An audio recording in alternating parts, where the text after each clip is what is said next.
किसी जंगल में एक कछुआ और खरगोश रहते थे।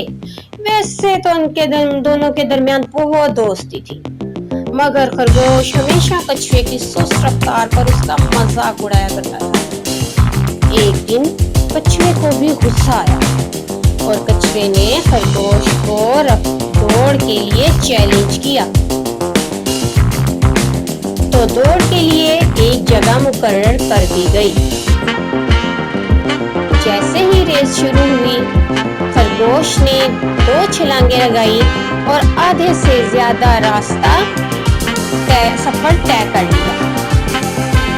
कछुआ जो कि आहिस्ता आहिस्ता आ रहा और अपनी मंजिल की तरफ बढ़ रहा था। खरगोश ने सोचा, कछुआ तो अभी काफी पीछे है, क्यों ना थोड़ा सा आराम कर लिया जाए। खरगोश थोड़ी देर ठंडी हवा में बैठा और सो गया। कछुआ जो कि आहिस्ता आहिस्ता अपनी मंजिल की तरफ जा रहा था, वो न रास्ते में रुका और न सोया, वो अपनी मंजिल की तरफ बढ़ता रहा। कुछ टाइम गुजरने के बाद जब खरगोश की आंख खुली तो खरगोश ने से कहा कि लगता है मैं सो गया था। कोई बात नहीं, कछुआ पहुंचता भी पहुंच गया होगा। खरगोश ने जैसे ही छलांग लगाई तो वो अपनी मंजिल पर पहुंच गया।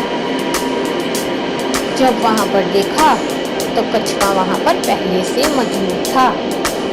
खरगोश ये देखकर बहुत शर्मिंदा हुआ और फिर कभी भी कछुए की सुस्त रफ्तारी पर उसका मजाक नहीं उड़ाया। तो जी प्यारे बच्चों, हमने क्या सीखा? हमने सीखा कभी भी किसी का मजाक नहीं उड़ाना चाहिए।